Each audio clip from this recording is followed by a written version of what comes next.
Hi, this is the voice, Mickael. You're listening to the Premium Oddscast, hosted by leading MMA odds maker Nick Kalikas, fight scientist and author of Fightnomics Reed Kuhn, and MMA journalist Brian Heminger. The absolute best UFC betting info, picks, statistics, and analysis from the most respected authority in mixed martial arts betting, MMAoddsbreaker.com.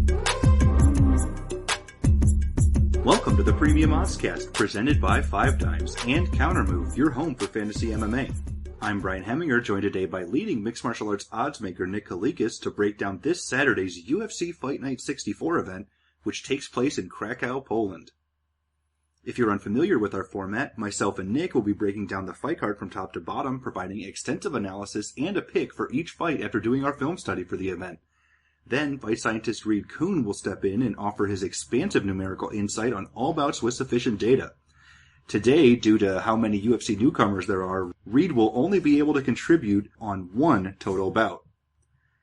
Briefly looking back at our last event, our premium package bets for UFC Fight Night 63 went 0-2 to lose 5.5 units overall. We lost a tough decision in the Lauren Murphy vs. Liz Carmouche fight, and we also lost our underdog play on Carlos Diego Ferreira. Our free bet also lost 1 unit, which was on Justin Jones. Back to the present, UFC Fight Night 64 features a 12-bout card in total and will be aired on UFC Fight Pass this Saturday afternoon.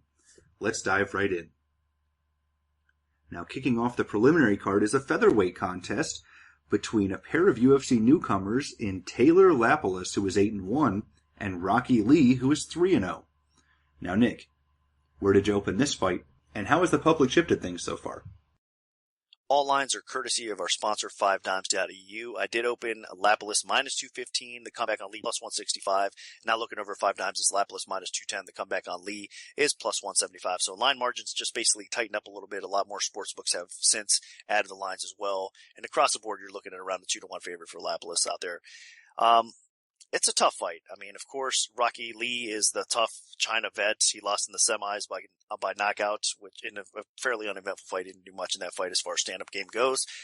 But getting into matchups here, Lee's basically a grappling-based fighter. I mean, he looks for takedowns early and often. His wrestling takedowns aren't bad, all considering. I mean, you know, from the type of training he gets. He is training now at AK in Thailand with Zwick and crew, so he should be improving, and he has a little bit of a camp behind him. So you'd like to see that in a fighter for sure. But overall, on the ground, I think Lee, it's definitely his best strength. His fight IQ is decent. He looks for position and subs as well. But on the feet is where his problem is. I mean, he's so tentative. He's not aggressive at all. He always likes to backpedal.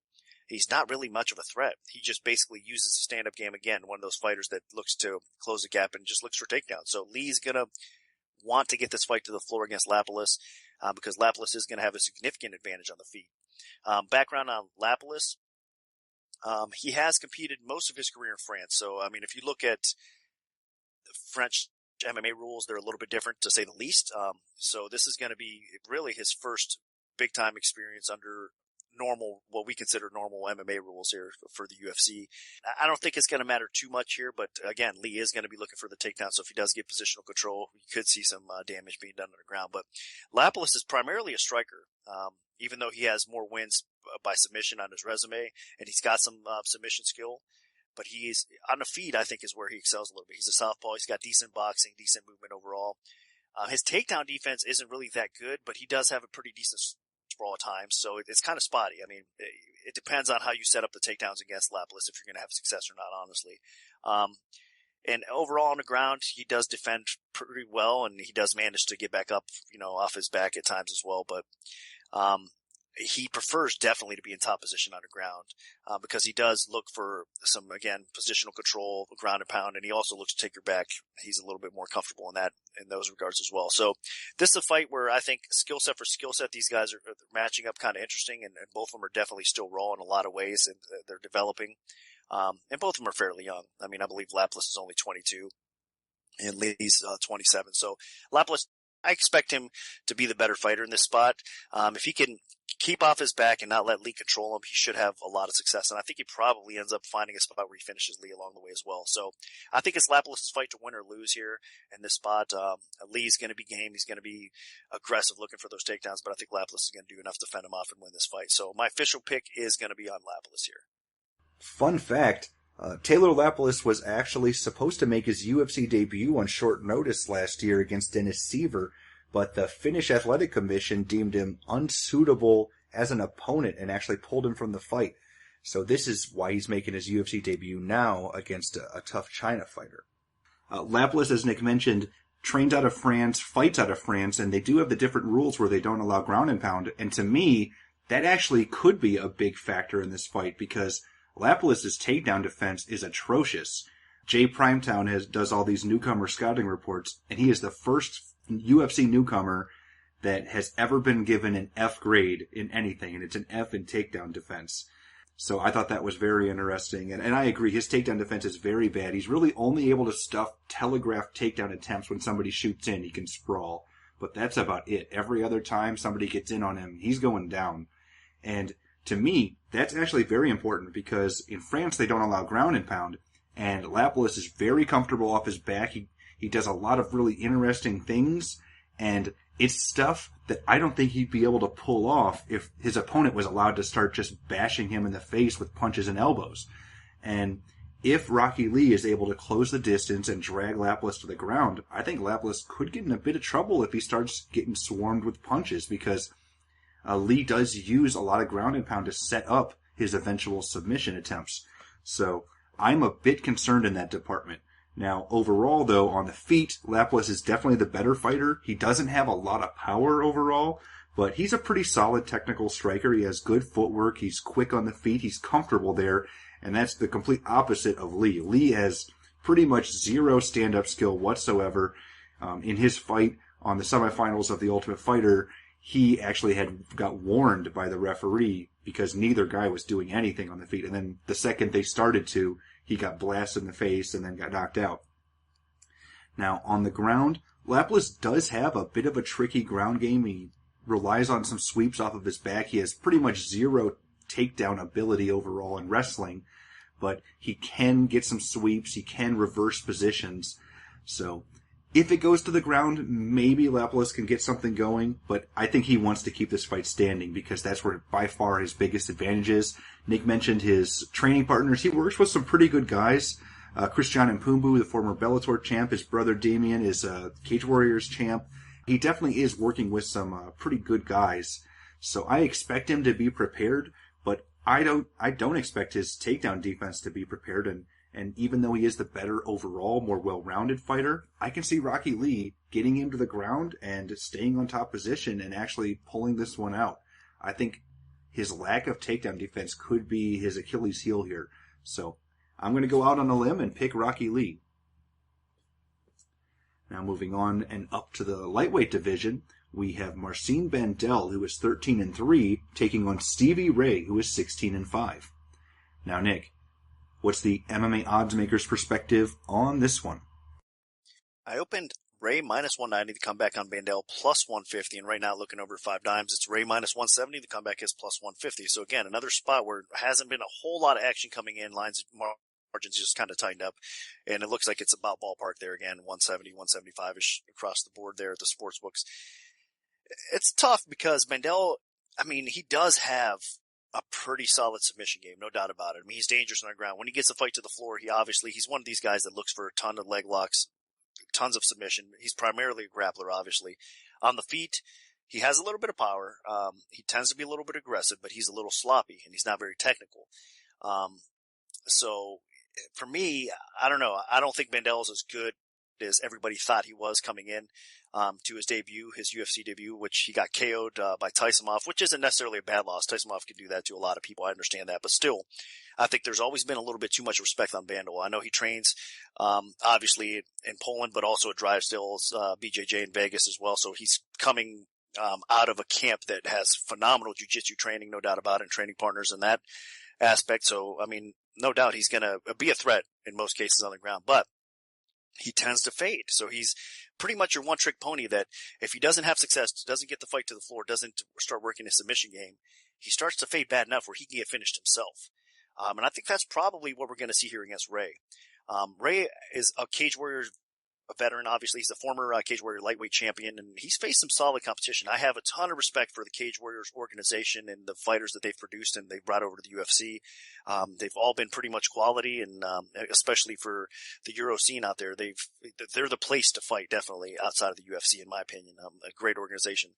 But that being said, I mean, fighters like Ray have been able to develop their skill set, face decent competition along the way, and improve and get better. And I think that's exactly what Ray has done. Looking at it, I mean, he's faced some solid competition. Of course, he's faced Warburton a few times, and Cage Warriors as well. And he's basically he won 2 out of 3 against Warburton. So that's not bad. I know Warburton doesn't, he's a UFC fallout or whatever. He's not in the UFC anymore, but at the same time, Warburton made it to the UFC for a reason. So he's got the skill set, and it's a respectable win, to say the least, over a guy like that. Now, that being said, skill set wise, Ray is a much better fighter. He keeps on improving his overall game. He's only 25 years old. Both these guys are actually still young, so there's room for improvement, no doubt. But what impresses me the most about Ray is, I mean, his stand-up continues to improve. He's got decent wrestling, decent takedown defense overall. He's just developed into a pretty well-rounded fighter. Offensively, he can submit you. Now, defensively, though, the concern with Ray is he does get in some bad spots on the ground, and he gives up position sometimes, and he gets himself in some vulnerable situations. And he can't afford to do that against a guy like Bandel. There's no doubt about it. He might get submitted if that's the case. So he's going to have to fight a very smart, intelligent fight. And I think he could do that because his takedown defense is good enough where he's going to be able to, I think, sprawl and brawl and, push the pace and have more effective striking on the feet against Bandel. So I think it's Ray's fight to win or lose, honestly. If he's able to avoid, again, the ground and the early submissions from Bandel, he's going to probably win this fight and probably win it by stoppage. So my official pick is going to be Stephen Ray. I think he's going to have a successful UFC debut. You look at these guys, they're the same age, 25 years old. Ray's coming out of Scotland and Bandel's native Poland, so Bandel will have the crowd behind him, but I think that's about it. I mean, he is a student of Robert Drysdale, and he's got a very dynamic and solid ground game. And the thing I'm worried about here is, just like his last fight, on the feet, while Bandel does wade forward and put pressure on his opponent and then, drop down and have some really nasty leg locks, on the feet, he doesn't have the great chin, he's wild, he's sloppy, and his defense is bad. And that's the type of fighter that I think Ray can eat up for breakfast here. You look at Ray, he trains out of the Dinky Ninjas gym, which is actually a pretty solid up-and-coming gym in Scotland. It has Joanne Calderwood, who's fighting on later on the card.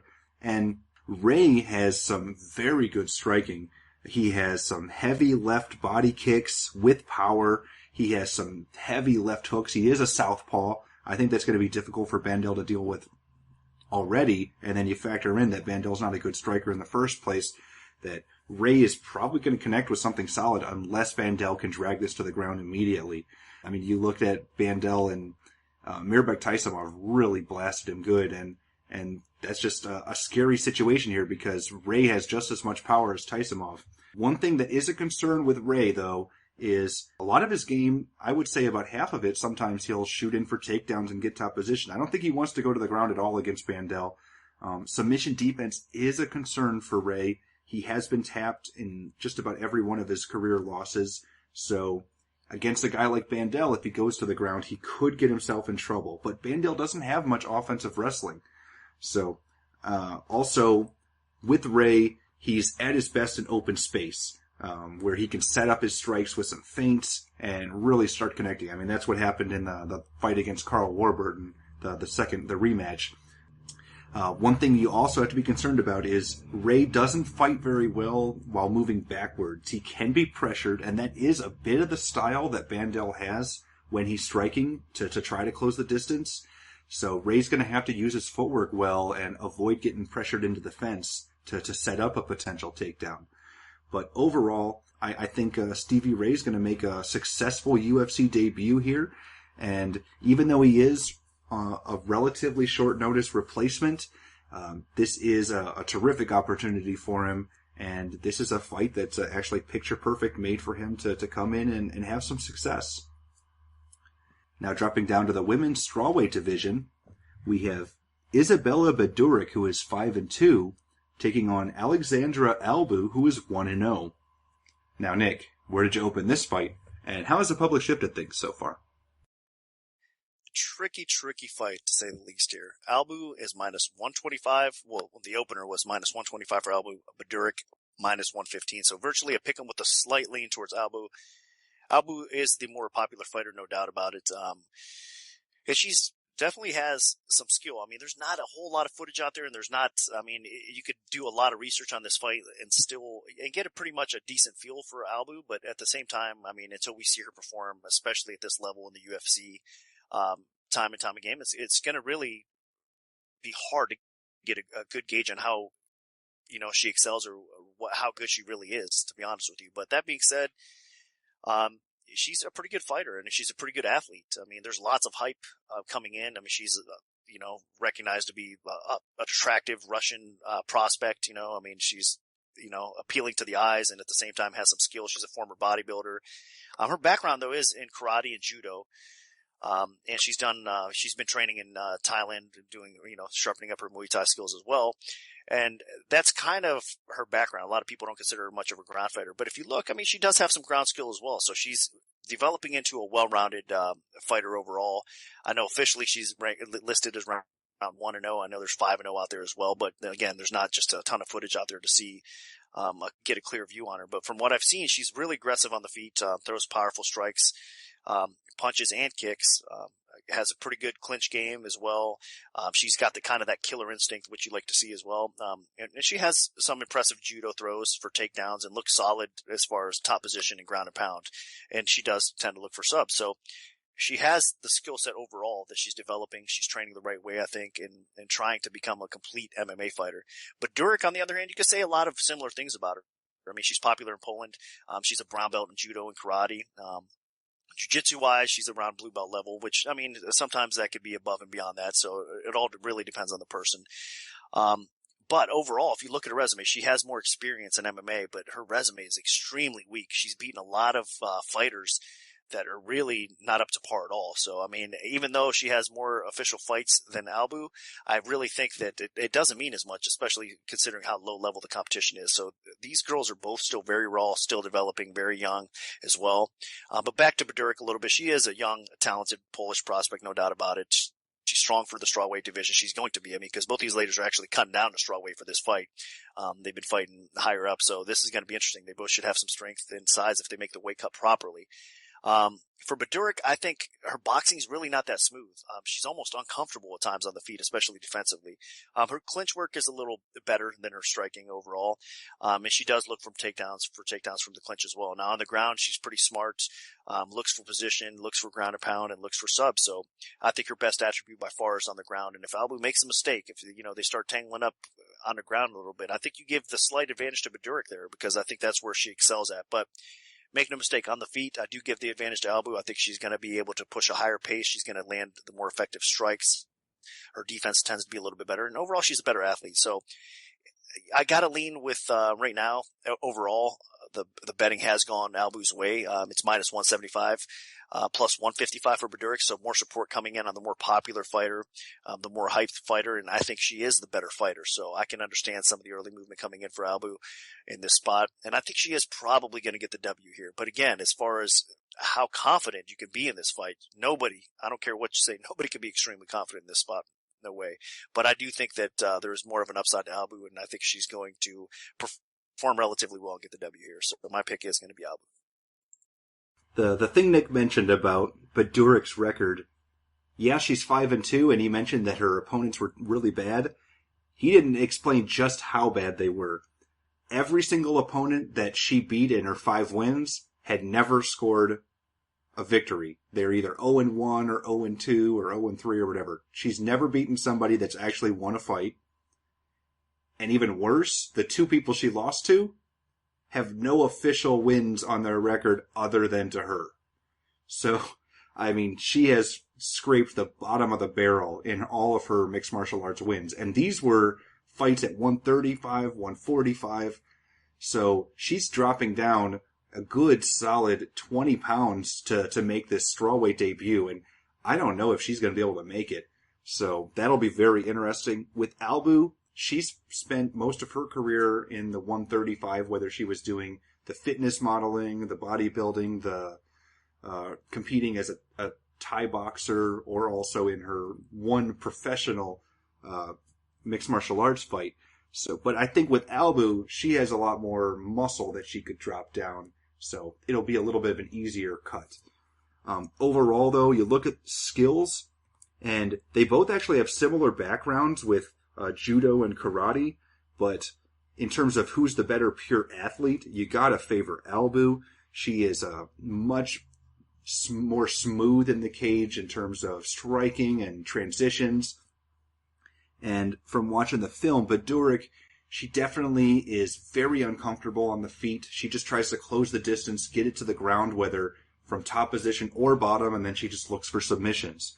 And against Albu, I don't know if she's going to be able to pull it off. Albu has some solid training. She works with the Red Fury fight team with some good, solid Russian fighters. So I think that she's going to be more than prepared for this UFC debut, even though there's not a lot of footage out on her.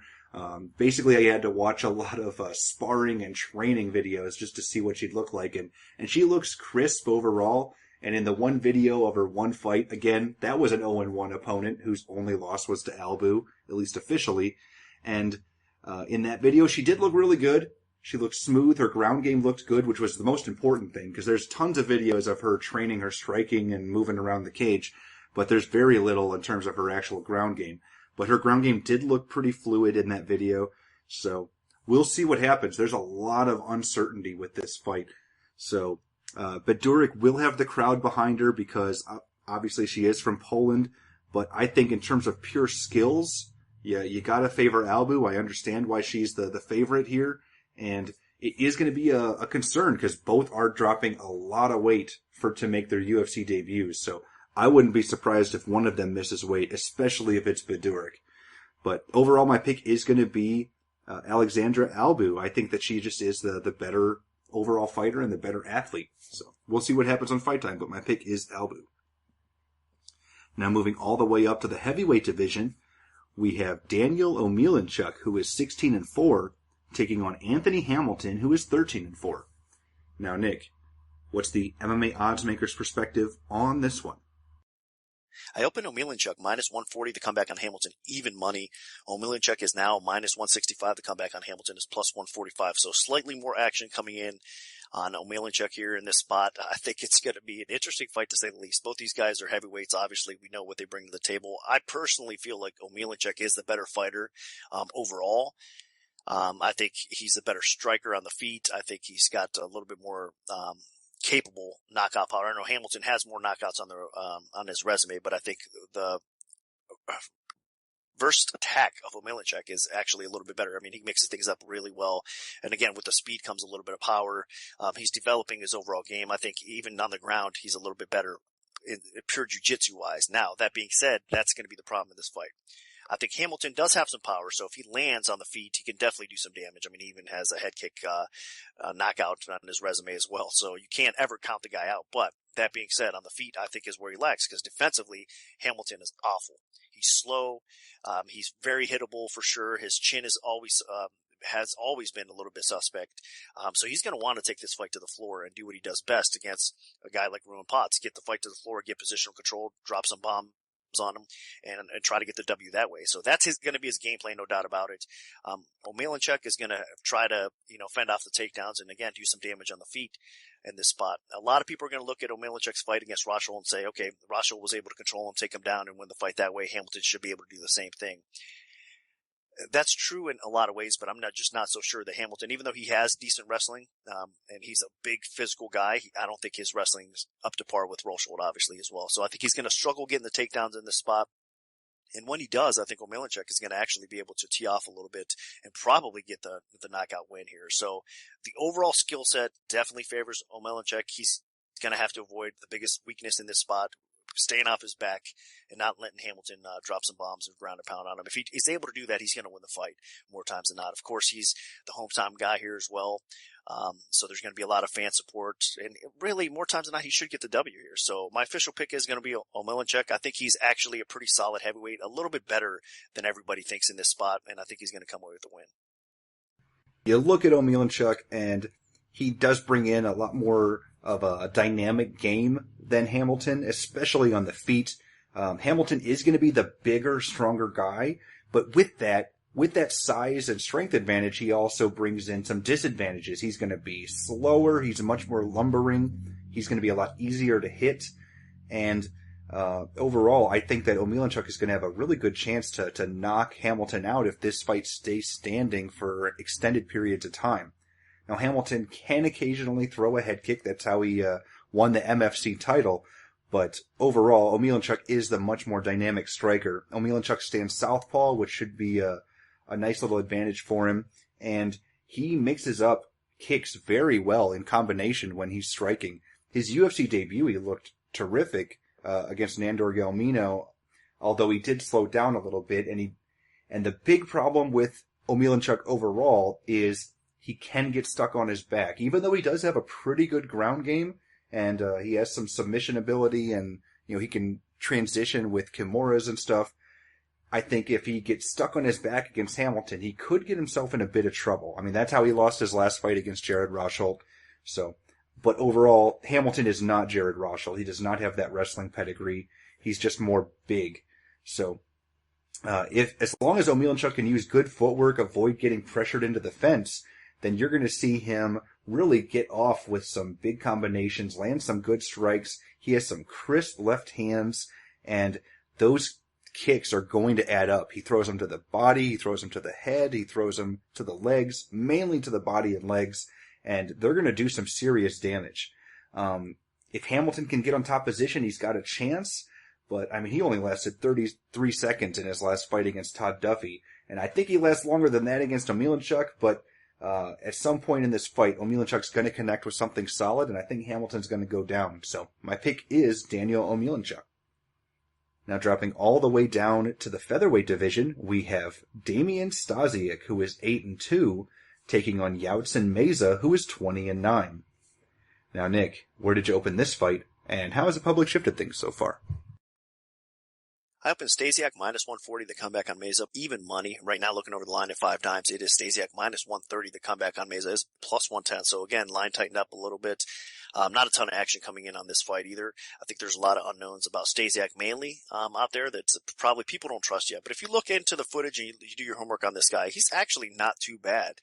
He's one of the guys that impressed me from top to bottom on this card as far as real prospect goes, and somebody that can actually succeed and move up the ladder and slowly work his way up the ranks at 145, especially in that stacked division. It's hard to say that, but still, he's definitely a Polish prospect that can make some waves in the division.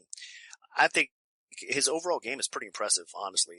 He's got a world-class karate background, but he also has most of his wins by sub, so he's been putting the work on the ground, and it shows. I mean, his stand-up skill is definitely solid. He's a patient striker who looks to pick his spots and really counters well. He's got a good kicking game, obviously, with his karate background as well. And really, for, again, being more of a stand-up fighter, his wrestling's actually pretty solid as well. He's got good top control, a decent sub game from the top as well, and he actually threatens off his back. I mean, you put him on the ground, he's a threat because he does scramble. He goes for triangles, arm bars, tries to get out of that position as well. So regardless of what position you put Stasiak in, I mean, he's pretty comfortable at this point. He's only going to continue to improve as well. He is, again, kind of a hometown guy. He's, from Poland. So, I think he's going to have the crowd behind him and, some advantages as far as that goes. He should really have a decent edge, I think, on the feet over Meza. But the concern about Stasiak, with all the good stuff I just said about him, is definitely his cardio. I think for a lot of these guys that have faced maybe a little bit lower level competition, when they get pushed and they're making their UFC debut, the nerves, everything kind of comes about. So I think his cardio is going to probably the weakest aspect of Stasiak's game. Now, there's no doubt about it that Meza's probably underrated overall because he's got a pretty well-rounded skill set in his own right. On the feet, he's okay. He's nothing really great or much of a threat on the feet, but at the same time, he can definitely sit there and strike with some quality competition. I mean, he's proven that he didn't get overwhelmed that bad by a guy even like Sergio Pettis on the feet, and he's been in there with some solid competition overall. But I think Meza's best attribute is definitely his ground. His wrestling's decent. I think his overall grappling, his jiu-jitsu game's decent as well. He's got decent fight IQ, overall on the ground. And, that's what he looks to do and likes to, I think, do best, actually. He likes to get the fight to the floor, looks for your back, looks for position again, and looks to end the fight by sub. So Meza's going to be looking to get Stasiak on the ground, and try to control the wrestling aspect of this fight. I think Stasiak's going to probably be able to stay upright in this fight. Meza is, by the way, moving back up to 145. He had a little short stint there at 135. Now he's moving back up in weight. So I think Stasiak's going to be a little bit, size-wise, they should be pretty close, but I think Stasiak's going to be a little bit stronger in this spot, even though Meza's obviously fought at 145 before. And again, he's going to have a youth advantage. He's almost 10 years younger, so I think he's going to be the fresher fighter of the two. I think on the feet, he's going to land the more effective blows as well. So I think Stasiak, it's really his fight to win or lose. If his cardio holds up, he should really be able to at least outpoint Meza. If not, get the finish, especially on the feet as well. So I do think there's a decent upside to Stasiak, and I'm going to pick him to beat Meza in this spot as well. Stasiak is overall, in my opinion, the better fighter than Yaotzin Meza. And then you factor in that Meza's moving back up to featherweight, a division that he did not have very much success in. I mean, he made his UFC debut as a featherweight on short notice against Chad Mendes and got obliterated.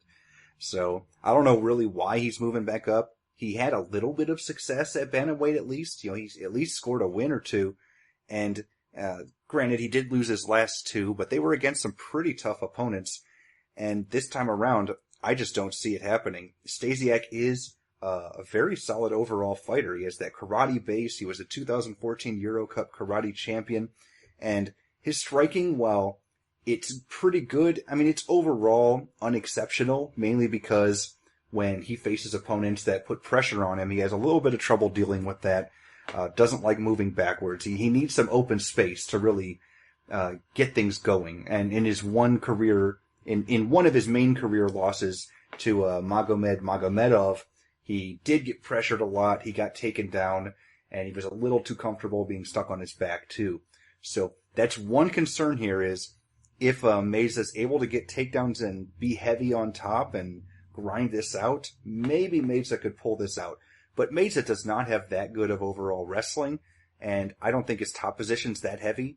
And honestly, Stasiak's ground game is just as good as Meza's. Most of Stasiak's wins in his career so far have been by submission, have been on the ground, despite his karate base. So that'll be very interesting to see how this one plays out. But on the feet, I do expect Stasiak to be the better overall fighter. He does have some pretty nice kicks, so I expect him to be able to land at will with kicks when he's in open space. And when this does go to the ground, I think it'll be relatively even. Stasiak has some better ground and pound, and he has some really good transitions on the canvas too. So, one thing I am concerned about though is when he is stuck on his back, he's a bit too active, and that could prevent a stand-up if Yaotzin Meza's not doing very much. Even if Meza's not doing anything, if Stasiak's really active from bottom, looking for submissions and transitions, then they're not going to stand it up. So, basically, Stasiak needs a little bit of open space, and if Stasiak can get on top position, I think he's going to be in really good place here against Meza. So I'm going to lean towards Stasiak. I think especially as this fight moves on, he's going to have an advantage with the conditioning, and being the native of Poland, he's going to have a huge crowd advantage. They're going to be reacting to everything he does positively and kind of ignoring whatever Meza does. So I think that'll actually help sway the judges' scorecards if this fight is close for some reason. So overall, my pick is going to be Stasiak. Now moving up to the welterweight division, we have Sergio Moraes, who is 8-2, taking on Mickael Lebout, who is 13-3-1. Now, Nick, what's the MMA odds maker's perspective on this one? I opened Moraes minus 350 to come back on Lebout. Is plus 250, or was, I should say, plus 250. Right now, looking over the line, it's Moraes minus 370. The comeback on Lebout is plus 310. So a little bit more movement coming in for Moraes, and again, not really that surprising. Moraes overall is a very talented fighter. No questioning that, especially, on the ground. That's what he excels at the best. And, he's got world-class jiu-jitsu skills. He usually can get the fight to the floor and submit his opponent relatively quickly as well. He is developing his overall skill set on the feet. It's getting better. He's more of a threat. He's got a little bit of knockout power that he's developing, and he's landing a little bit more effective. That being said, he's not a striker. Don't get me wrong by any means. He's going to want to get this fight to the floor because if he stands against Lebout, a guy like that, I think Lebout, that's where his edge is going to be, obviously, on the feet. He's an aggressive fighter. I'll get to more of him in a second here. But Moraes, he's the type of fighter that, again, you don't get too many second chances with on the ground. He's that good and that effective with his submission game. So Moraes is going to want to get this fight to the floor. And from what I've seen from Lebout, he might be able to do that. Now, Lebout is replacing Omielanczuk in this fight, so he's taking this on relatively short notice. But he is a well-rounded, solid veteran of the sport. He's another one of these European-based fighters, of course. On the feet, he's pretty good. He's aggressive, fights at a very high pace. That's one of the best things about him as well. I mean, he just pushes such a crazy pace on the feet. He's got good clinch work, solid wrestling, good top control. But again, against a guy like Moraes, that's not going to be as effective for sure. And overall, considering he does have decent jiu-jitsu and scrambles out of bad spots and transitions well. But again, a guy with Moraes' level, I think that's going to be a lot more difficult. Because considering Lebout's, one of the worst things about his game is his takedown defense. It's really not that great. And his strike defense isn't really that great either, but again, I think the biggest flaw for his game is going to be that takedown defense. And Moraes should be able to take advantage of that, get the fight to the floor, and then do his thing. But I will say one thing about Lebout. He's definitely tough as nails, and he has the will to win. So he's going to make this a fight, no doubt about it. It's just, can he survive when the fight hits the mat, which it will at one point. So if that's the case, I do give the edge to Moraes here. I think he can get the win. And it's only because stylistically it's a bad matchup for Lebout. I think, outside of this fight, he's going to have more success in the UFC. He's definitely the type of guy that can win some fights in the UFC. Let's put it that way. So I think this debut is not going to be a successful one for Lebout, but I think in the future he probably does put together a couple wins here. But my official pick for this one is going to be Moraes and his ground game coming through. And I completely agree. You look at this fight, and it's basically going to come down to the ground game. Lebout actually does train at a decent gym. We mentioned it earlier at CrossFight with fellow UFC newcomer Taylor Lapilus. But the thing is, his ground game is just not even close to the level of Sergio Moraes. I mean, you always hear that a guy was a world champion in jiu-jitsu. Like, must be world championships everywhere around the world.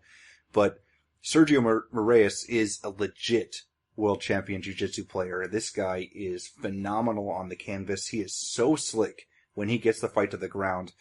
Definitely one of the better ground fighters in the entire UFC roster. And, I mean, just look no further than his last fight. I mean, it was 20 months ago, so it's been a while since we've seen him, but his last fight was the last time Neil Magny lost, and he obliterated Neil Magny. I mean, that fight was not even close. He made Magny look like a chump, got a mounted triangle, and just started elbowing and punching him in the face until Magny tapped out. I mean, it was a thing of beauty. And since then, he's been dealing with a lot of injuries, most recently pulling out of UFC Fight Night 51 with a knee injury. And overall, that's my only real concern here, is if he just is a little rusty and isn't quite there overall, that maybe Lebout could keep this fight standing and win it. But you look at it, Lebout, he is overall the more well-rounded fighter. He's very tough. He's going to have the striking edge for sure. He mixes up techniques pretty well. And my one concern is he is a bit too willing to go to the ground in fights, and he might just instinctually shoot in for a takedown and just walk right into something. He does have really good submission defense, but his takedown defense is not that great. And while he is very tough, he is taking this fight on 2 weeks' notice, and he's not a very big 170-pounder. He's probably going to be dropping down to the lightweight division. So I'd see Sergio Moraes being the bigger, stronger guy, being able to bully him, get him pushed towards the fence, and then get him to the canvas and probably submit him. So overall, this is Sergio Moraes' fight to lose, and I'm going to pick him. Now, this takes us to the middleweight division, where we have Bartosz Fabinski, who is 11-2, taking on Garreth McLellan, who is 12-2. Now, Nick, what's the MMA odds maker's perspective on this one? I opened Fabinski minus 155 to come back on McLellan, plus 115, looking over at the line right now. It is Fabinski minus 125. The comeback on McLellan is plus 105. So even though it seems like there has been some big movement, really, if you look at the dog price, it went down from plus 115 to plus 105. So a little bit more action coming in on the underdog here, McLellan, but not a whole lot of action. Again, lines virtually tightened up a little bit, and it looks like across the board again, it's about $1.25 out there in general. So Fabinski, the very slight favorite. Both of these guys obviously making their UFC debuts. I guess we'll start off with McLellan first. The guy's pretty good. I mean, he's another one of these guys that has a pretty well-rounded skill set. He's from South Africa, obviously. He's actually the EFCA middleweight champion in South Africa, which is a decent organization. And again, McLellan has a solid skill set. He's more of a patient, well-thought fighter in the cage. He's got pretty clean technique, which is impressive. A lot of times you see these guys that are a little bit sloppier than you like to see, but that's not the case with him, really. On the feet, though, it bothers me a little bit because even though he's got some skill, I mean, he's got some decent hands and he even has a decent kicking attack to go along with it. He's a bit tentative. He lets aggressive fighters push the pace on him, and I don't think that's necessarily a good thing. He likes to take the fight to the floor. I mean, that's one of his best attributes for sure, McLellan's. He has these trip takedowns, the body lock takedowns that he's pretty successful at times. And again, once he's on the ground, he seems to excel. He's very smart. His fight IQ is decent. He's got very solid grappling, and a pretty good jiu-jitsu game to go along with it. So he's smart. He looks for position, looks for his openings, and then goes for it on the ground. So that's what's really made him successful and what's crowned him champion there in South Africa. On the other hand, looking over Fabinski, really, one thing you got to point out right away is Fabinski has been fighting at welterweight. So he's a late replacement fight, coming in as a late replacement fighter. He's actually replacing Jotko in this spot. So he's been fighting at welterweight, taking this spot at 185 just to get in the UFC to make his UFC debut. But it is a winnable fight for Baczynski as well, Fabinski. So I think with his judo background and his aggressive overall game, I mean, he's a decent Polish prospect. There's no doubt about it. On the feet, he throws heavy. He's a tad wild, though. I mean, considering if you look at their striking technique, I mean, Fabinski is definitely not as technical as McLellan, but at the same time, he also has a little bit more power, and his aggression can be a little bit more effective at times as well. So, even though he's not as technical on the feet, he could do a little bit more damage. So that's probably a good skill to have there for him as well, especially in this matchup. Now, another guy that really excels on the ground, even though he's got more pure KOs, is, I mean, Fabinski. He's more of a wrestling stylist, loves double leg takedowns, working ground and pound from the top. I mean, he gets a lot of effective damage from the top position as well. I think as far as stand-up goes, again, other than his aggression, and he could be effective that way, I think his knee attack from the clinch is pretty good as well. So he's got a good clinch game. He does, again, have the judo background. He likes to take the fight to the floor, has decent double leg takedowns. He's a pretty solid overall powerful fighter, and I think he's going to probably edge out McLellan here. The question mark is, of course, he is taking this fight, again, on short notice, so his cardio is going to come into question here, and that's my biggest concern, I think, with Fabinski, is he does tend to fade as the fight goes on. You could say the same thing about McLellan, but I think McClellan's going to come in a little bit more prepared as far as cardio goes. He should have the better stamina of the two. But I think Fabinski can still do enough to win at least 2 out of 3 rounds in this fight and get the nod on the judges' scorecards. If not, I mean, if there's going to be a finish in the spot, realistically, I guess you could see the case for either guy. I mean, if Fabinski gets sloppy, I could see McLellan finishing on the ground. But I think more likely, if there's going to be a finish, it's going to be Fabinski's aggression and his power that does damage here. Even though he's going to be officially the smaller guy moving up in weight class, I think as far as pure size go, when they weigh in on the scales, they're going to be probably pretty close to even. I wouldn't even be surprised if Fabinski actually looks a little bit physically bigger than McLellan either. So, tough fight. I mean, I'm expecting some good things from both these guys, but I'm going to have to lean a little bit more towards Fabinski. I do think, again, he's got more of an upside. He's going to be the local hometown guy that everybody's going to be pumped for and supporting a little bit more. And I think skill set for skill set, he just matches up a little bit better. So my official pick is going to be Fabinski to get his UFC debut win. Looking at these fighters, Fabinski overall, he just has a bit more aggressive style. And I think that that's actually going to be a big help here. I mean, McLellan, based out of South Africa, as Nick mentioned, that promotion's okay, but the only fighter they've basically exported to the UFC so far has been Ruin Potts, and he has been god-awful. And while McLellan is a little bit more well-rounded, I mean, he's not that much better. I think he is very, very tentative on the feet, not much overall striking whatsoever. He comes from a rugby background, so he's an okay athlete. And he is most dangerous on the ground, but he doesn't have a great wrestling game. He mainly uses trips and throws. And while he does have some submission ability, he is not that great from top position, and he does use ground and pound to set up submissions, but he's not that great with top control. He will give up. He's a little sloppy at times, and he can give up position accidentally just while looking for submissions. He's not able to stay focused at times. It's kind of weird. He just leaves a lot of openings in there, and I think that he's going to be put in some bad situations by some superior grapplers, because South Africa, they're just kind of isolated out there. They're just out there at the bottom of Africa, and there's not a lot of other fighters coming in from other countries and giving these people other looks. So they're basically just competing against each other. In terms of the Polish scene, at least they're going in there against a lot of the European fighters, and occasionally Americans come in there. A lot of veterans will come in.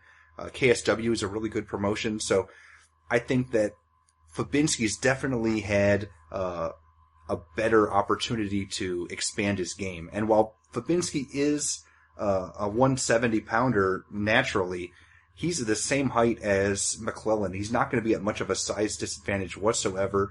Fabinski comes from a judo background, but his takedown game is very little to do with judo. I mean, he is all about the big power double leg takedowns and slams. He gets in, he shoots hard, he is just kind of zergs you on the feet, pushes forward with some big punches, and then just shoots in for a huge takedown. And most of the time he gets it. And when he's in top control, he keeps it. He has heavy ground and pound and punches and elbows, really works over his opponent, wears him down, and usually gets the TKO.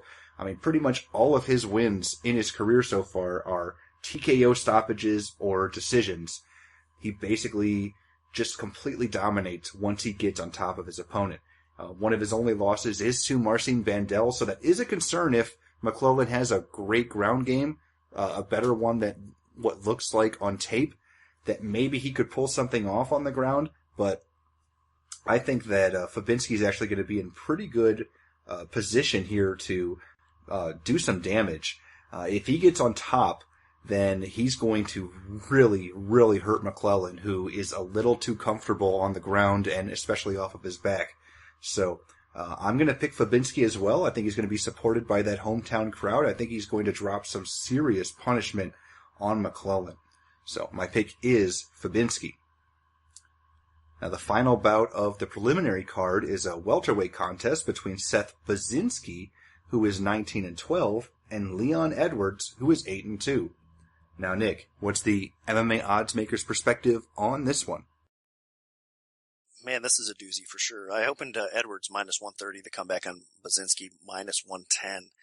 And right now, looking over at the line at 5 dimes, it's actually -110 each way. So virtually, exactly a pick'em right now. And it looks like it's a pick'em across the board too, looking at the down best screen. So a lot of split opinions, and there will be a lot of split opinions on this fight. Of course, Baczynski is the better overall fighter. I mean, he's got the experience he's been in with far better competition overall throughout his career, and he's performed relatively well. The problem with Seth is he is getting a little bit older. He's 33 years old now, and I mean, in fight years, I think he's a little bit beyond that because, again, the level of competition he's faced. And I mean, he's coming into this fight. He's lost 4 out of his last 5 fights. So that's not necessarily a good thing for him. This is definitely a fight that he can rebound possibly and, get back on track as far as wins go here in the win column. But it's going to be tough because Edwards is a very talented fighter. In fact, I was a little disappointed, of course. I think there's a lot of upside and a lot of potential with Edwards. And I mean, his cardio and, his takedown ability let him down. I mean, he did lose a close split decision in his UFC debut. But that being said, I mean, those were the bad things about him. I mean, he did tend to slow down a little bit, and he got opposition, especially there in that 3rd round that lost him the fight. But on the feet, Edwards is a fantastic striker, a fun guy to watch, no doubt about it. I mean, he can be very effective. I think he's a very accurate striker overall as well. He's got tremendous amount of knockout power, and he's just ultra dangerous on the feet, no doubt about it. I mean, he's got a pretty well-rounded skill set. He's not an easy guy to take down, even though that's kind of what lost him the fight last time. So it's weird. It's another one of these guys that's kind of spotty with their takedown defense. If you get in the right way and you're able to take them down, you're going to have some success. But if you can't, if your shot is predictable and your wrestling's not that great, you're going to have troubles because this guy's going to beat you on the feet. Again, Seth is a little bit more battle tested, but again, his wrestling and takedowns, I think are a tad bit overrated, but he has faced some great competition as far as, he's faced some very solid wrestlers, so you got to cut the guy some slack there as well. And Edwards is not going to be one of those guys. So Seth is going to look to take this fight to the floor and try to, exploit Edwards' weaknesses here on the ground. And I think he's going to have trouble doing so. And I think Edwards is going to be able to land maybe a brutal knee as Baczynski's coming in and looking to get the fight to the floor, or even on the feet. I think his boxing's good enough to do a lot of damage as well. So Edwards is just one of those strikers that you don't really want to face. I mean, if the fight stays standing, with his southpaw abilities as well, he just has a lot of good things going for him, especially in this matchup with Seth. So it's a winnable fight for Edwards. It's a winnable fight for Baczynski. That's why you're seeing this line so close. It's really going to come down to who implements their game plan the best. And right now, I mean, again, even though Edwards is coming off of his UFC debut and he doesn't have the caliber of opponents that Baczynski has, I still think that Edwards, this is a winnable fight for him, and I think he's going to do enough damage on the feet to win this fight. So I'm going to lean towards Edwards. I think that this will be a big win on his resume, and I'm expecting some good things to come from Edwards. Maybe his UFC debut was a rough spot, and it's behind him now, and we're going to see his cardio get better and his takedown defense continue to improve, because he is young. He's only 23 years old. So in that spot, I mean, really sky's the limit for him. So I am picking Edwards to win this fight. I think he is going to probably end up finishing Seth. If not, it's going to be a really close fight. The main thing here is a bit of an age gap. We got a 10-year age gap between Baczynski and Edwards. Baczynski will be coming in as a kind of hometown hero, being a Polish-American, trains out of Alliance, and he is a very gritty type fighter. He has decent power on the feet, but his chin is starting to fade for sure. He gets himself in trouble against dangerous strikers by his willingness to trade, especially when he gets hurt. He just wants to hurt his opponent back, and that just leaves him open to get knocked out. I mean, that's what happened in the Joanne fight. He got rocked, and he, instead of shooting in for takedowns, he just kept punching away. So if he gets hurt against Edwards, he could actually get even more hurt and then finish just because of the way that he fights. On the ground, Baczynski has a really solid jiu-jitsu game. I mean, he's pulled off some impressive submissions of some really good fighters overall in his career. And he has very dangerous chokes, and he has some long limbs, especially for the 170-pound division. His problem, though, is his offensive wrestling isn't that good. So most of the time it's difficult for him to get the fight to the canvas to use that skill. Now, Edwards, on the other hand, is a terrific striker. I mean, we saw it in his UFC debut. We saw it before his UFC debut in all his fights in the UK. He has some very dangerous left hooks and some decent kicks. His problem, though, is if he gets stuck on his back, he has a little bit of trouble getting up. Against Claudio Silva, he was cracking Silva with some big shots, but he just kept getting taken down, and Silva was good enough on the ground to advance to mount and really make that fight ugly. He ended up losing a split decision in his UFC debut. So this is going to be a big test for Leon Edwards, because honestly, he's fighting a more experienced, better opponent, but Baczynski doesn't quite have the same style that gave him a lot of troubles. So as long as Edwards can avoid getting taken down, then I think he's going to be in an okay spot here. He's going to have the better footwork, the better technique, more power. His only problem is he's going to be a little, not have quite the same amount of length. So Baczynski could have a reach advantage, although he's never really used that very much. So overall, if Edwards can keep this fight standing and keep an open space, he's going to land some good shots on Baczynski. Now, Baczynski, his downfall here, that people are saying, lost 2 in a row, it's a little overstated, mainly because you look at the 2 guys that beat him, Ellen Joanne, Thiago Alves. Those are really solid welterweights in the UFC division right now. And those fights weren't complete blowouts, even though he did get knocked out by Joanne. I mean, he dropped Joanne in that fight too.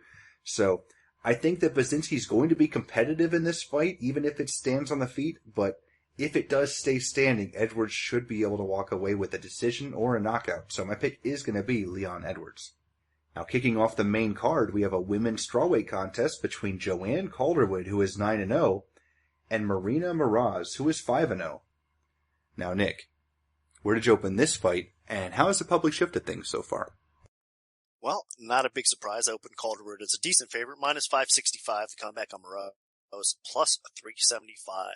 And line right now is actually considering it's Calderwood and the amount of hype that she normally gets, it's actually minus 550 plus 425. So again, not a ton of action driving this up, not a ton of parlay action coming in yet either on this spot, but I think it's a possibility that we see this line increase as it goes. Calderwood is definitely a talented fighter. A lot of people are expecting her to definitely be a true contender for the 115 strap, and I understand and I agree. I mean, she's that good. She has to still round out some of her rough spots, which I think, I mean, even though she's probably better than most of us realize on the ground, she's still, I mean, the ground is where Calderwood can definitely get exploited and get beat. I mean, obviously, you know, she's proven that on the show as well, The Ultimate Fighter. But that being said, Calderwood's an outstanding striker. She's smart. She's got the aggression that you like to see. I mean, and for a lot of women, we don't see a lot of knockouts coming from a lot of the ladies that are fighting out there. Calderwood's an exception to the rule. I think that she's a type of fighter that, even though she has a lot of decisions on her resume as well, I think she's a type of fighter that could be enough, that could do enough on the feet to be effective enough to stop a lot of these girls as well. So she's fun to watch on the feet. She's an outstanding, I don't know if you want to call her prospect because she's been around for a little while now, but still young enough that she can definitely make a run towards that strawweight strap in the women's division, no doubt about it. But she's facing an interesting competitor here in Moroz. I think Moroz is the type of girl that could cause some problems for Calderwood. Overall, she's young. Again, she's only 23 years old. She's training with a decent team out of the Ukraine, the Fight Night team where Bagatanov and crew train from. So she has some solid training partners around her. She's again a young rising prospect. She's really long for the weight class as well. So, I mean, Calderwood, I think in most cases has a little bit of length and reach over her opponents. In this case, it's going to be not the case, really. I think that they're going to match up well as far as that goes. But again, Moroz, for her weight class, she's very long. She has a kickboxing background, but make no mistake, she's more of a submission specialist in MMA. She has a sneaky good attack off her back. She's dangerous, you know, on the ground with arm bars, triangles, that sort of thing. She'll even pull guard. She's the type of fighter that likes to do that just to get the fight to the ground as well. So that's where Calderwood has to be a little cautious because Moroz, definitely her wrestling is weak and I don't think she's going to be effective getting Calderwood to the floor, but she has to watch for Moroz actually pulling guard and just trying to do her best any way possible she can to get the fight to the floor, because once it's on the floor, again, I just pointed out that if any flaws in Calderwood's game is definitely still developing her sub defense and developing that jiu-jitsu overall on the ground. And so Moroz actually does have a slight edge on the ground over Calderwood, but I think you're not going to see it to be utilized here against Calderwood because Calderwood, again, has the takedown defense and the wrestling that she can probably, if she wanted to, out-wrestle Moroz, and if she wanted to keep this fight upright and do damage where she does best, and that's on the feet. So I think it's a very winnable fight, and it should kind of be an easy fight for Calderwood if everything goes according to plan and she fights smart and uses, you know, her game plan. In this spot, I think Calderwood's just going to basically pick Moroz apart. She could even finish Moroz on the feet as well. So Moroz's game, and again, it's just a bad matchup for her. I think she can win some fights in the UFC, just unfortunately not this one for her. So Calderwood, a big favorite for a reason. I think she should shine in this spot as well. So I'm picking her to win. Yeah, and there's not much to say about this fight overall. Calderwood is just way better than Moroz. Moroz, she's from the Ukraine. She is younger than Calderwood, but that's about the only advantage she's got. Her striking is very rudimentary, and basically she just looks for the armbar at every opportunity. She does not have very good wrestling, so most of her armbars actually come from pulling guard, flopping to her back, and then just attacking the arm, doing whatever she can to try to get that armbar. And she is long. She's actually an inch taller than Calderwood, so she's going to be one of the taller women's strawweights out there, but I don't think that's going to be nearly enough. Calderwood has some extremely potent Muay Thai skills, both from distance and up close, although I think she's going to want to keep this mostly at distance. She has very dangerous kicks. Her punching power is actually really solid. She has a good chin. She's not afraid to take a shot to give one. And as Nick mentioned, she does have some surprisingly decent wrestling skills. She will work from top control if given the opportunity, but again, this time around, I think she should avoid going to the ground. She's undefeated, but she was submitted on the show by Rose Namajunas via Kimura, so that is a slight concern because obviously Moroz does go for those arm attacks, and that's the one time Joanne Calderwood was ever actually unofficially lost. So, looking at this fight, I think Calderwood keeps it at distance, uses the wrestling in reverse, avoids every time that Moroz flops to her back trying to get a submission, and I think she just beats her up. If Moroz engages with her on the feet, Moroz probably gets knocked out, but I can see Moroz making this fight kind of annoying, like when Verdum fought Overeem the second time. So we'll see what happens, but I really think that Calderwood wins this fight very easily. She's either going to win by knockout or by an ugly decision where Moroz is not engaging her on the feet. So my pick is Joanne Calderwood.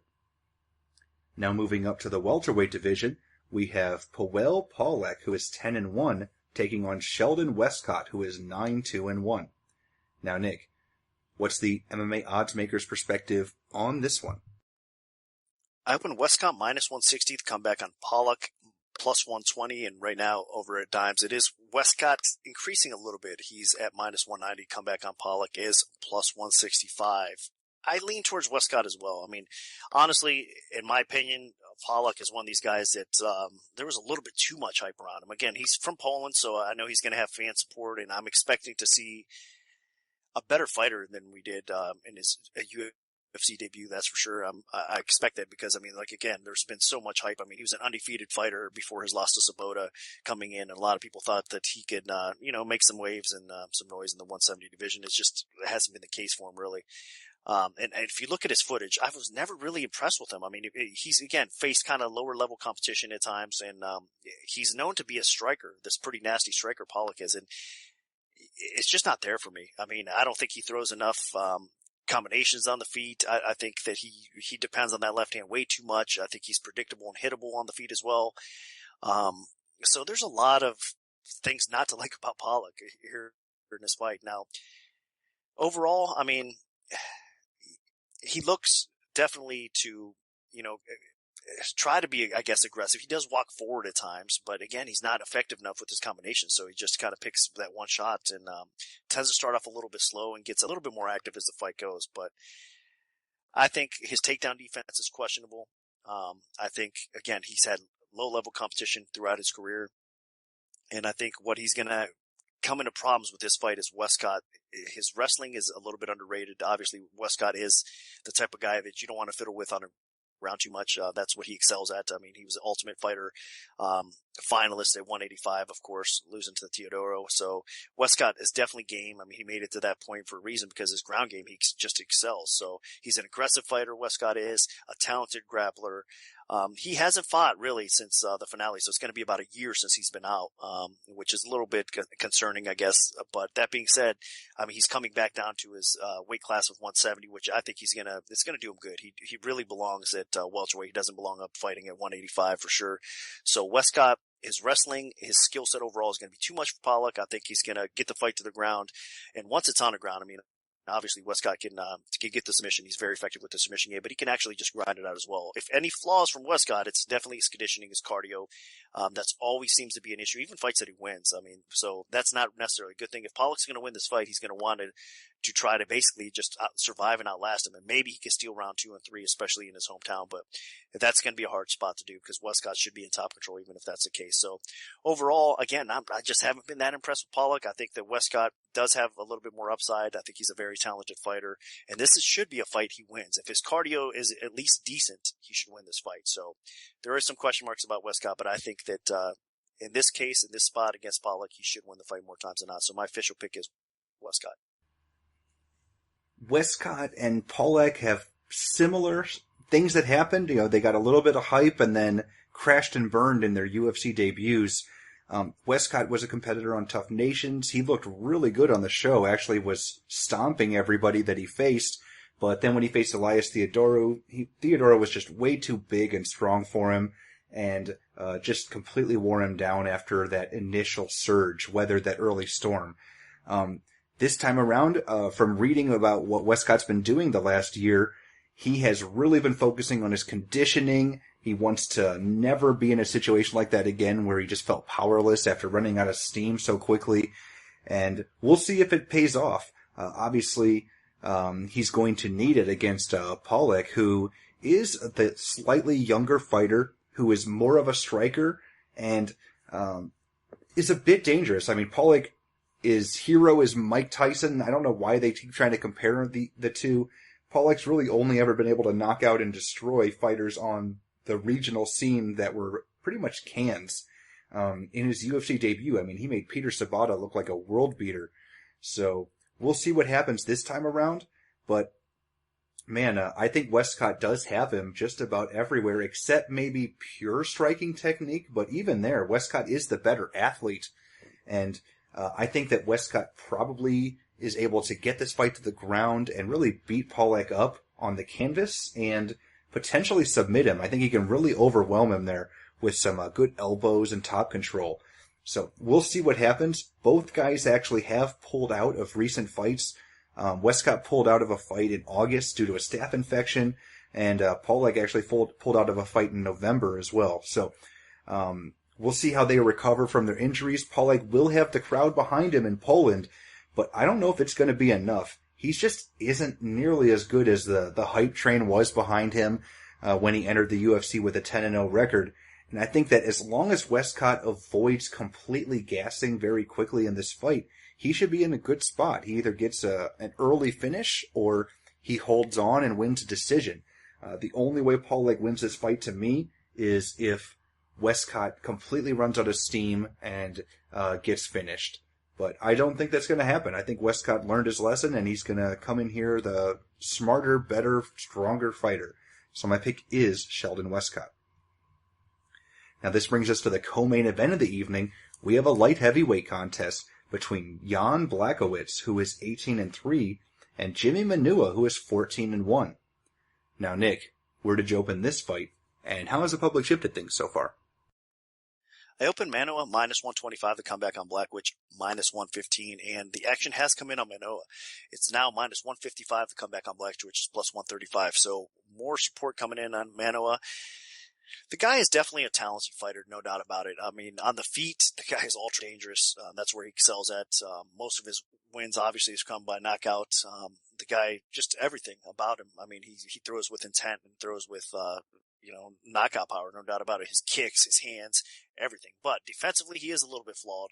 But not just that. I think the most concerning thing about Manuwa is his cardio. I mean, after the first round, he definitely fades bad enough where if you could get him to the ground, which is Manuwa's takedown defense is good enough that he can, in most cases, minus the outstanding wrestlers at 205, he's able to stifle off the people that are looking to take the fight to the floor and dominate him in that aspect, because that's definitely his weakness, is getting control on the ground. His sub defense, he hasn't officially ever been subbed yet, so his defense has held up okay for now, but at the same time, that's definitely his weakness overall, I think, is his ground. So Manuwa, cardio issues, ground game is a little bit suspect to go along with it. But as far as on the feet, he's definitely a threat. He can knock out most at 205. I mean, he gets going. There's no question about it. So he's bouncing back from a loss against Gustafsson. So I know Manuwa is going to look to, redeem himself a little bit. That was a disappointing loss. It's not a surprising loss to most of us out there, but still. Other than that, that's his first real blemish on his resume. So Blachowicz is going to have his hands full, but I think Blachowicz overall is the better fighter. And I think he's a little bit underrated here. I mean, he's again been one of these guys that has been a veteran in the sport for a long time. He's a well-rounded fighter. He's really solid everywhere. He can knock you out, he can sub you, or he can grind you out as well. So that's what you like to see in a fighter. Now, again, a lot of people are going to question maybe that he doesn't really excel. He's not great in any particular area, but his well-rounded skill set, his toughness, and his fight IQ, I think, makes up for a lot of that stuff as well. So he doesn't have the greatest wrestling, but he can get the fight to the floor when he needs to at times. And I think in this spot against Manuwa, I think after round one, it's going to be easier even for him to do that, to get the fight to the floor a little bit. It's going to be easier for him to land more damaging shots on Manuwa as well. So for me, I really do think that Blachowicz is, again, coming in off of his UFC debut win over Latifi. He looked great in that fight, but not just that. If you look for a lot of guys making their UFC debut before, obviously, he fought Latifi in KSW, he's had a lot of decent competition. I know a lot of them are UFC kind of has-beens, no disrespect intended, but still, I mean, like guys like Houston Alexander, guys like Sokoju, guys like Miranda, stuff like that, but it's still, for that level of competition outside of the UFC, that's decent. I mean, there are at least guys that can maybe hurt you or can do some damage or even steal a decision. So I guess they're tests outside of the UFC is what I'm trying to say. So he's fought decent competition for being on the European scene, and he's going to be ready, I think, for a fight like Manuwa. He's very tough to stop. He has never well, he's been officially TKO'd once, I guess, from retirement, but he hasn't been really knocked out. So Blachowicz, I think, is a tough guy to finish, and if he can survive the early storm, he's probably going to take over and win in round 2 and round 3, if not get a finish here. So I do like Blachowicz. I think that he's been impressive, and he's another one of these type of fighters that continues to improve. He wants it. He's at that stage in his career where he knows this is his one and only shot to really make a run at 205, and he's getting better. He's motivated, and he's going to do it. So I think Blachowicz is going to pull off the upset over Manuwa, and I think he's probably going to get the finish along the way. The big difference between these guys for me is actually their striking styles in terms of technique. Manuwa is more about just pure power, mostly single shots, occasionally will mix in knees in combination with his strikes. But if you watch these guys strike, Blachowicz is sitting there throwing straight punches right down the pipe. Manuwa definitely comes in with a more looping style, a little wilder and crazier with his punches. And Blachowicz does a great job with his kicks. He kicks low, he kicks to the body, and obviously the body kick set up his finish in his UFC debut, which actually surprised a lot of people because he has a tendency to go to decision in a lot of fights and doesn't quite pull the trigger trying to get the finish all the time. So it was very, very exciting to see him do that in his UFC debut. Now, Manuwa, while he was undefeated going into that fight against Gustafsson, there's a bit of an asterisk there because you look at it, his first 3 fights in the UFC were all injury stoppages. 2 of his opponents hurt themselves during the fight and actually had to get it finished before you got to see him in the 3rd round. I still am not convinced that this guy has a very good conditioning, so if this fight goes past about a round and a half, I definitely favor Blachowicz to turn the tide and win a decision. And honestly, I think Blachowicz is going to be the more dangerous fighter anyway, just because he is the more technical fighter, the more technical striker, and just a little bit more well-rounded overall. You look at it, and Manuwa, he is very dangerous, very powerful, and surprisingly was game off of his back against Gustafsson, but I just don't think he quite has the tools to deal with Blachowicz. Blachowicz is just as big, has just as long of a reach in the light heavyweight division, so Manuwa really is only going to have that early explosiveness, and Blachowicz has never been cleanly knocked out in his MMA career. I think he had 1 TKO due to retirement a long time ago, and that's been about it. So Manuwa is going to have some trouble putting him away, and if he can't put him away, Blachowicz is going to weather that storm and smash him.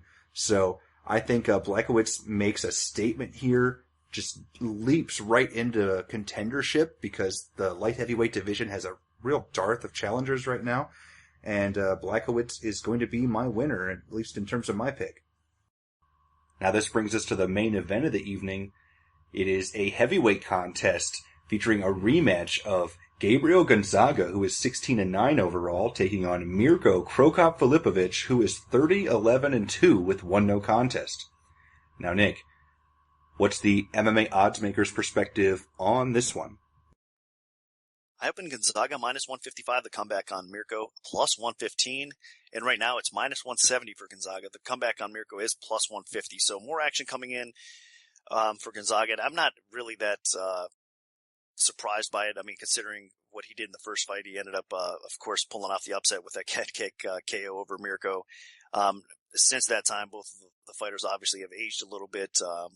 Mirko's fought lesser competition, and obviously a fighter like Gonzaga is just that much more well-rounded in his skill set because he's got the ground attributes to go along with it. I mean, he beat Mirko in his own game standing last time, and you mix in the ground game and even his takedowns, everything. He's a pretty solid, more well-rounded fighter, no doubt about it. So if you're judging skill set for skill set, Gabriel Gonzaga is definitely the more skilled fighter of the 2 overall for MMA. But that being said, Mirko's been working, even though he's been on a little bit of a decline, as of late, and he's getting older. He's actually been putting in the work, and despite that decline, I think in some ways he's actually looked better recently.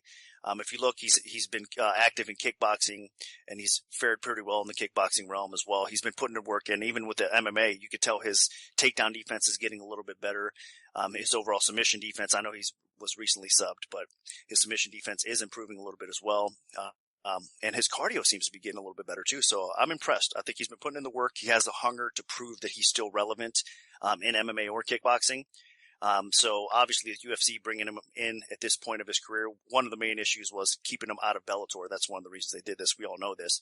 But that being said, they gave him a winnable fight, in his fight back here, against Gabriel Gonzaga, in a fight where he could get some redemption possibly if he does pull off the win. So I've honestly been going back and forth on this fight a little bit. It's tough. I mean, the problem with this fight is both of them tend to gas a little bit. Both of them tend to get a little bit inactive as well. So I think round one's going to be interesting. We probably see Gonzaga putting a little bit more pressure on Mirko, and trying to control him, get some takedowns. But I think Mirko's going to be able to stuff a lot of those takedowns, keep it upright, do a little bit of damage on the feet as well. And then I do think as the fight moves forward a little bit and as time ticks off the clock, I think that Mirko's going to probably take over and be a little bit more successful. So both these guys obviously have suspect chins a little bit. Mirko's been knocked out, I believe, 5 times, and Gonzaga's been knocked out 7. So it's a possibility that at any moment these guys can make a mistake, get clipped and caught and get put out. So it's one of those type of fights that could realistically go either way, that way. But as far as overall lean goes, I am slightly leaning a little bit towards Mirko. I mean, he's 40 years old, so it scares me a little bit. But at the same time, if you look back and look at his work ethic and look at where he's come the last few years, I could see him at kind of one of the best points of his career MMA-wise. So my pick is going to be Mirko here. And it's crazy, but I'm kind of leaning the same way. Gonzaga and Cro Cop, they're both getting up there in age. Gonzaga's 35, Cro Cop's 40. But if you look at it, Cro Cop's, as Nick mentioned, has been putting in the time. His kickboxing, he went 7-1 since his UFC release. And actually won one of the K1 Grand Prix. It wasn't pretty. Some of the decisions may have been slightly favorable, but the most controversial one against Jarrell Miller, he gave him a rematch and then schooled the guy, and that's a really good boxer that he was able to outstrike and out-kickbox. So I was very impressed with that performance. And then you look, his MMA hasn't been the greatest. He's gone 3-1 since his UFC release. The loss was to current UFC fighter Alexei Olenek, who is a very solid ground fighter. He was able to land the neck crank against Cro Cop. So that's a little scary because you look at this and Gonzaga does have more ways to win. I mean, the last time these guys fought, which granted was ages ago, was when Gonzaga actually was working him over on the ground and then caught him with the head kick right before the end of the first round. Cro Cop really never had a chance to get anything going. He was coming in, had that wave of hype. This was his first really big opportunity, and it just didn't work out for him. His UFC career has actually really been a series of disappointments, mostly. With Gonzaga, he rose to the top after the Cro Cop win, but again, never really did anything. Both guys have actually been released from the UFC and have come back. So it all really, to me, depends on how strong of a start Gonzaga gets, because of the two, Gonzaga has the much worse cardio, and if Gonzaga does not get off to a strong start, does not put Cro Cop away pretty quickly, I can see Cro Cop winning the second round, winning the third round, and then especially if this is a 5-round fight, I think Gonzaga is going to keel over before this gets to the 5th round. So the conditioning does favor Cro Cop. Cro Cop has been working with Stipe Miocic for most of this training camp, so getting a bit of a different look.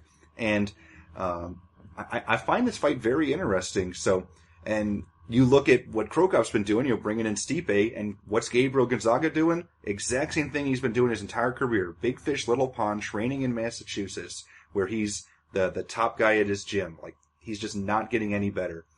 And one thing to think about is Gabriel Gonzaga has that tremendous ground game, but the second he starts knocking people out, he starts focusing on his stand-up too much. And that happened in his last 2 fights because he had those nice knockouts over Sean Jordan and Dave Herman, and then his last 2 fights he wants to be a striker, and it's just not working out. Matt Mitrione knocks him out, Stipe is able to outwork him and outlast him, and Stipe's conditioning was winning the day against him. So, again, Gonzaga has more ways to win, but conditioning favors Cro Cop. 5-round fight. If Gonzaga doesn't put him away, I think Cro Cop takes it, so my pick is going to be Mirko Cro Cop getting his revenge. Now, Reed, what do the numbers tell us for this one? Well, they're all over the place on this one, and honestly, I do have to keep in mind that Cro Cop's numbers are several years old, but I think we have enough to understand the way he fights. And you're right that Krokop is the more technical striker. He actually has very good head strike defense for a heavyweight. His avoidance is almost like a flyweight. He doesn't get hit very often. Problem is, he's been dropped 5 times. When he does get hit, he goes down, and his chin rating is actually worse than Gonzaga. So if these two guys strike, first of all, it's going to be very hesitant. Both guys have a striking ratio that is less than their opponents. So they're both somewhat hesitant, reserved. They're looking to counter. They're waiting to see what their opponent does. That leads to an average strike attempt of only 6 per minute while standing. So both these guys, it could be a lot of staring at each other to start the fight. But once they throw, they both have the identical accuracy. They both have plenty of power. In fact, Gonzaga has a better knockdown rate, and Krokop has the worst chin. So this is a weird mix of a lot of hesitation among heavyweights, Gonzaga being the more powerful and perhaps more durable, that's arguable, fighter, but then Krokop being the more technical but also more fragile. So I see this as a coin flip. I mean, variance here is so high that anything that happens, either guy getting knocked out, at the end of it, you'll think, yep, I knew that was going to happen.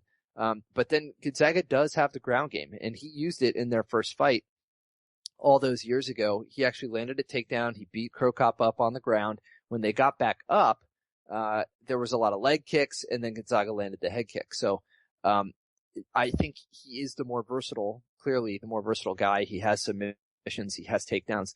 The question is, will he use them effectively and not get caught? So while the line leans Gonzaga, I've heard what you guys said about Krokop being able to play spoiler here, although he's the hometown guy, so I think this is what everybody's hoping for. I do have to give Gonzaga some credit because he does have the wrestling attack and the submissions. He could take Krokop down, even though he has decent takedown defense, and that could be the difference in this fight. You know, we want to envision these two guys banging it out and going down a blaze of glory, but this could turn into a more complicated fight that spends a lot of time on the ground, and that's what I'm worried about seeing with the numbers, because it just makes a prediction very, very difficult. So I'm glad that there hasn't been a great divergence in the lines here, although that, you could always take the other side. This should stay a close matchup. I could see either guy winning here, and I think it certainly doesn't go the distance. 5 rounds is long enough that one of them will find a strike. Or Gonzaga, if he uses his ground game a lot, he could wear Krokop down, look for a submission, get a choke or something. But yeah, this probably won't go the distance, but it could take a little bit longer than the 1.5 round under implies. And I agree with you guys that, Krokop certainly has a chance here as an underdog. He's not a huge underdog for a reason.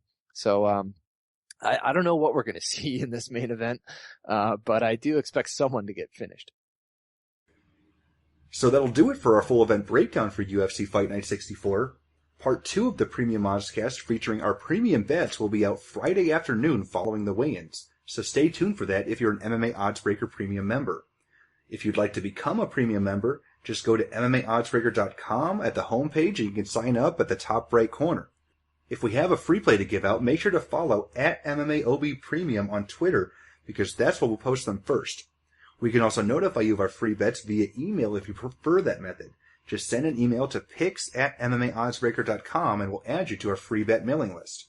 Also, feel free to like our Premium Oddscast Facebook page. We post articles, show announcements, and plenty of other information there, so you can stay up to date on everything from us if you're interested. Special thanks to our sponsors, 5 Dimes and Countermove. Good luck, everyone, and hopefully the betting gods are on yours and our side this weekend.